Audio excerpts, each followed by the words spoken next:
No, we gotta move over this way now. We're rolling over here. So, we're gonna start at the start of World War I. So, the assassination of Archduke Franz Ferdinand of Austria-Hungary on June 14th served as a catalyst for the conflict. He was assassinated by a Serbian nationalist who he got away at first, then drove right down the street, and the Serbian nationalist was standing there waiting for him and shot him in the head. So like that assassination started the war, but it wasn't the entire causing factor because the war was going to start anyway. These are all the other conflicts.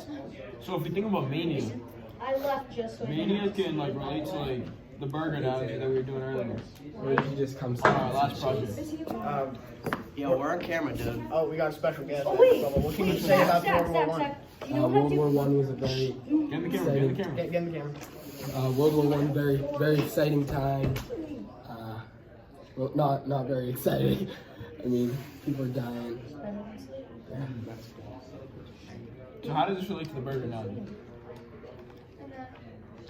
So mania can be a burger, right?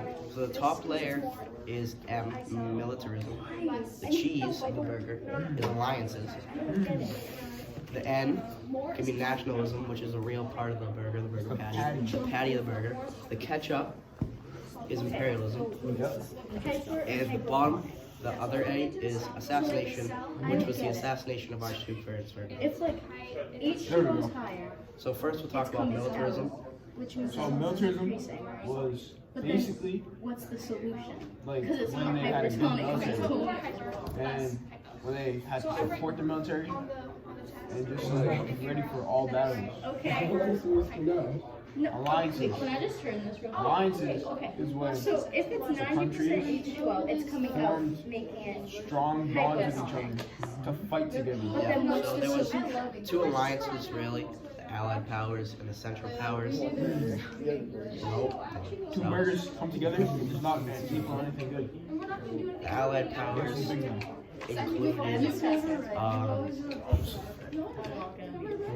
Russia, France, Italy, Russia, France, United States. Italy, Belgium, and England. The Central Powers General areas. The Central included powers. like Germany and Austria-Hungary, and the Allies included like France, Russia, the UK, and more countries. Later, the United States, they went into the war after really it started. Trench warfare.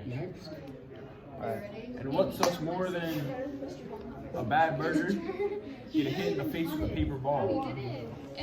Like in the Arch French warfare thing you used in class. So we did a simulation of the trench warfare. Technically, it wasn't even close, but we were throwing paper balls at each other.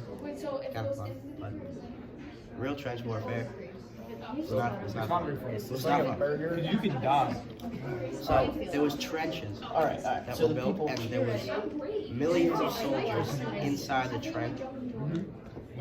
So apparently there was one soldier for every 4 inches of the trench, so they were packed together. And when they were killed, the bodies were just laying at the bottom of the trench. So like a trench. A trench is like a hole. So like when they get shot, all the bodies like go in the hole. And then water also collects at the bottom. So there's a bunch of like So bacteria. they smelled and they couldn't take showers and they got diseases. And then they couldn't like properly cut their nails, and then they got really, you know. Alright, well, closet over. We gotta. Yo, that was so stupid. Yo, what we did last time was actually pretty good. Yeah. Alright. Yo, stop editing. We got. Wait, are we? Oh wait, we are. All right. So We left off at the trench warfare, which we just What are we going to talk about now? The rise of Stalin. So Stalin was like a bad His guy. name was Joseph Stalin. I just said Yeah, no, I didn't. you said no, you didn't. Same thing. So like Stalin was like the Russian like leader. I'm actually sure what Was he just a what's it called? Was he a dictator? Or, He was like a dictator. yeah. So Stalin was a pretty bad person. And he did some very bad things. He was a very evil person. So Stalin can be up to like the same place as like Hitler. Like we can say Stalin was like almost as evil as Hitler. Because he was just like killing people. He didn't care about the well-being and likeness of others. All he wanted to do was conquer. Didn't he like kill like millions of his own like people? He abused people. 6 He million. implemented policies that resulted in suffering and deaths of millions of people. Millions of people died because of this man. You're not listening. Bill, walk by. See, as Hitler was going mainly for the Jews, Stalin goes for everyone. He also changed sides multiple times just to gain control and gain like power. It says after Vladimir Lenin's death in 1924, Stalin allied himself with 2 other members of the party who were opposed to Leon Trotsky, and then Stalin changed sides once again, allying with Trotsky against the 2 members who helped him, and the Soviet government gave him a great deal of control and prevented others from challenging him. So when he changed sides, the Soviet government pretty much rewarded him and gave him control and power like he wanted. And with great power comes great responsibility. As Uncle Ben said. No? But he used that responsibility very badly and killed many people. Yeah. Didn't he also use totalitarianism? That was it like gave him control over everything, like religion, economy, education, family, and media. So like people wouldn't have much or any freedom while under that rule. Growing up poor, Stalin changed to some radical views. And he had like these views of people that are just these views of the world that are very radical and just different. Alright, so next we're going to talk about the Armenian genocide.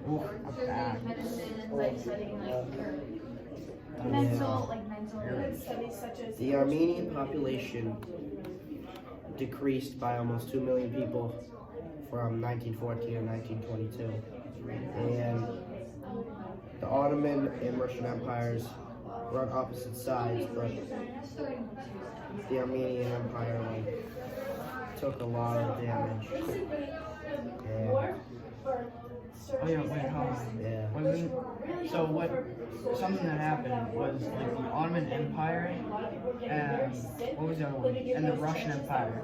It like split up the Armenian population. Yeah. So like the Armenians or the Russians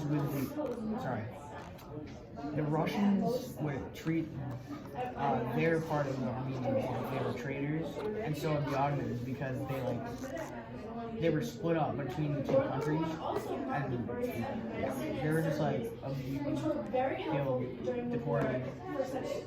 Seeing this picture right here, this was the Ottoman Empire basically just controlling the Armenians. They had them in a big line. It was like they were above them. But, you know, these people weren't really above them. They just had more power. But in their hearts, you know, all people are people. So, me personally, I believe that they should have more like love and respect for these people. Because there's no reason for human beings to be just trailing another human being as if they're like so much better, when you know they all got a heart, they all got a soul, and you know I just don't think that any of this should have happened.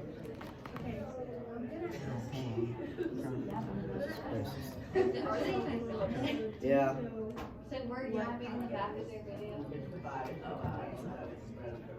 How long has it been? So like 15 minutes. See how, if you heard Mr. Hill just yell right there, that is what the Ottoman Empire was doing to the Armenians. They were yelling at them. They were controlling them. And this is why the Armenians were being treated very, very badly. They're being killed. This was. So, what do you think was the worst part?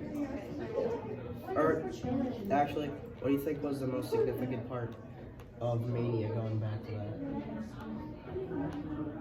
Could you oh, I understand. Like the most important, like the most significant role in World War I. Yeah. So I wrote that it was the alliances, because if like no countries had their alliance, and it'd only be two countries fighting, but because of all the alliances like happening, then it basically became the World War, because so many there were so many alliances that would just fight with each other. Yeah, it would pretty much be one of these, like, two country wars. Takes a while, big for one point, and then, like, it slows down. But since there was so many countries involved, so many people's lives were, like, affected by this. It also put like a lot more. It was much more deadly because there were more countries involved. So like they would get attacked, and like if they would have more soldiers, then those soldiers would die, and then more citizens' lives were at risk. Because if they like have the alliance, then they would be forced into war. What do you think about Mania? What do you think is the most significant part of it? You know, for me, I think the most significant part of Mania is probably imperialism. Because imperialism really is what causes countries to fall and other countries to rise. If we look at a country like Germany, we see that they went, and all that they wanted to conquer. And this was an example from World War II, when they were just like, when Hitler just went, they just wanted to like imperialize, right? But if we're looking at event in World War I, when the Japanese were conquering the Chinese, you saw the battle between Japanese imperialism and Chinese nationalism.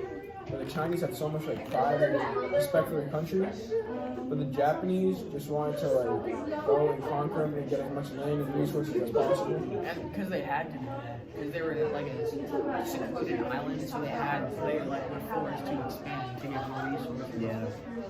Yeah, that's why imperialism is the most important, in my personal opinion. So, I also put alliances, but I'll talk about militarism. So that's pretty much the belief that you should have a strong military. They should be like prepared to fight at all times. So, like, if you're not in a fight at that point, or if you're not in a war, and then you become allies with someone else, your guys are gonna, or even if you're not allies, you guys are gonna want to fight if you have a good military. Like if you're involved and something happens to your country, say like this happened to Belgium. Belgium got invaded. They weren't really like involved, but they got invaded and they wanted to become involved. So they like had confidence in their military, became allies with the other like powers and fought for Russia going through their country. So right now, we're going to talk about the concept of The Treaty of Versailles. So basically, the Treaty of Versailles was established like after World War I. And we're gonna talk a little bit more about that. Oh yeah, that was bad because it was like the treaty was like forced upon Germany, and they were like forced on their. We have another guest speaker. Our guest is back actually. We have another guest. Don't come in the camera. What do you know about Treaty of Versailles. Treaty of Versailles? It was the ending of the war. Look at It was the ending of the war. It was the official ending. It basically stopped the fighting and brought peace in the world. What do you think about the Treaty of Versailles? I feel like it went a little far on Germany, and a little far on like all the countries involved, and that it shouldn't have been as extreme. So what do you think about World War I as a whole? World War I as a How do you whole. believe that it affected the future of all these countries? I mean, it definitely caused a lot of things that wouldn't have happened today. A lot of laws, a lot of like war laws, stuff like that. So as Zachary Gropa was saying, how it very badly affected Germany. It's because Germany just was like, they were required to do a lot of things. So I will read off the things, and we'll have Luke and Chase will talk more about it. So the first thing is that the German military was forced to demobilize and reduce the military forces. The German army must not comprise more than 7 divisions of infantry and 3 divisions of cavalry. Germany had to accept the responsibility for all the damages and loss, and Germany had to pay for the damage of the war. So for the first one, German military forces has to be demobilized. This takes away pretty much their army, makes it weaker. So got rid of their military. What was it? The second part? Right? No. This one. This one also caused a weaker army, but then the Allied, the social governments, how they accepted the responsibility of their damages, they have to pay for them. So it hurts their economy, hurts their businesses, pretty much drains their money. And they would basically feel like they were responsible for all the war. And it was like mainly them that caused all the hurt. Yeah, so they had to pay for all of the damage. Put them in like a lot of debt, Like a huge hole. and then so like it also gave them like a reason to for like hate, and Yeah, they were- it kind of caused World War II, to be honest, because like they weren't allowed to make military, so they were like kind of shamed, and were vulnerable. Yeah, so pretty much, we watched a video about like how Hitler became Hitler.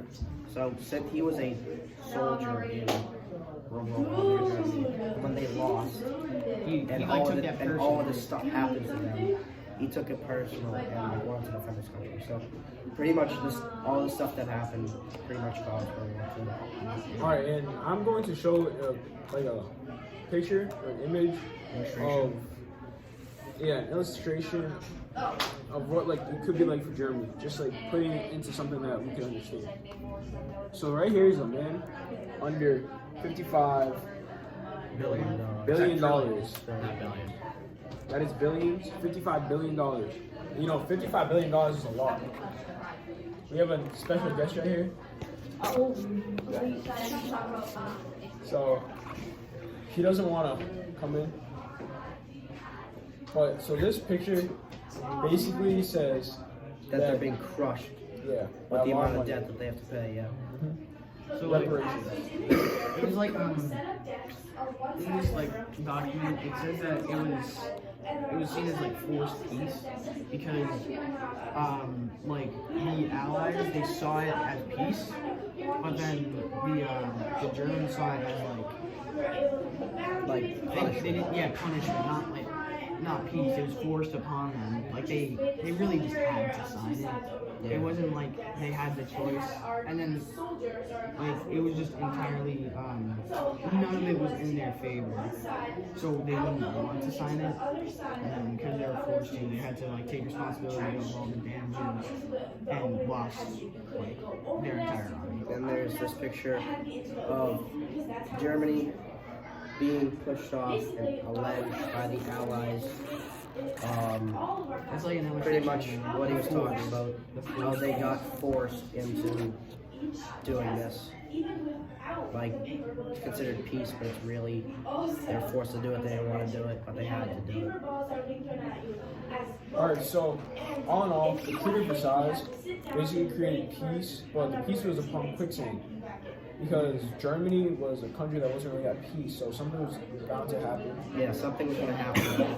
That's something was going to happen. Yeah, but just overall, the Treaty of Versailles just didn't like last because of that. And that is two different sides summed up.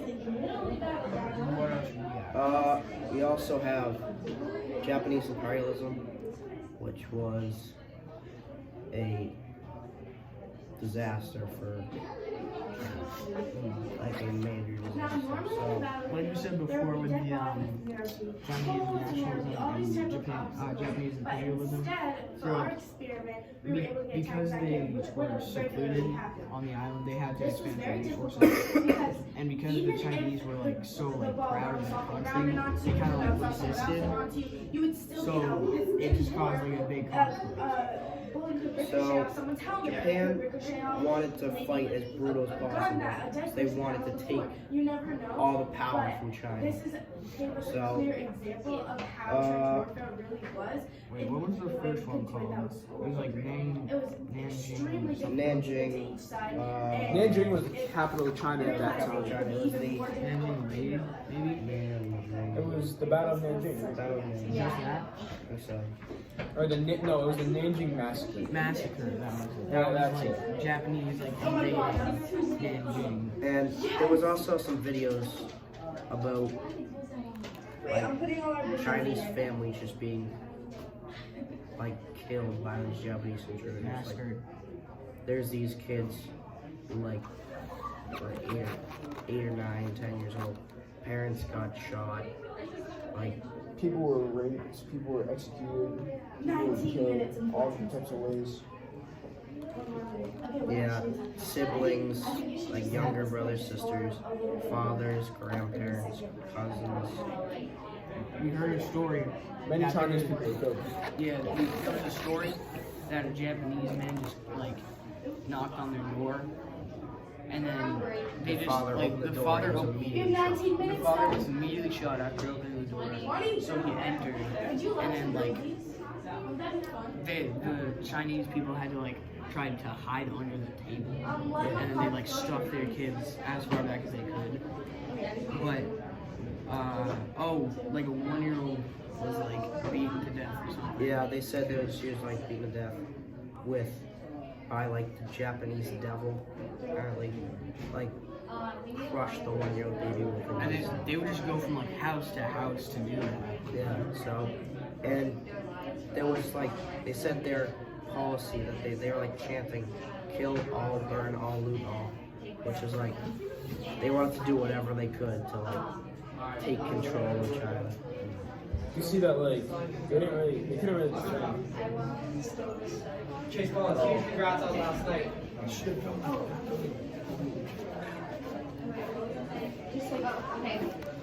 Yeah, that's pretty much it, actually.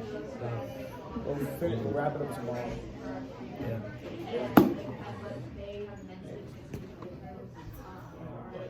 All right, guys, go to the back. Yeah. No, just stay around here. Just go. No. I think that demonstration was pretty good. All right, so right now we're about to demonstrate some trench warfare. That's the trench. We're in the trench, and the enemies are over there. Ready? Into the trench. Let's go.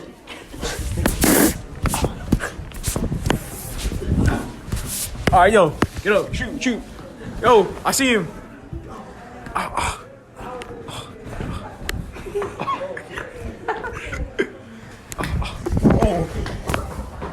I'm sliding down. Yo, yeah.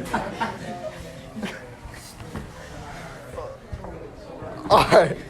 Yeah, I think that's good. Alright.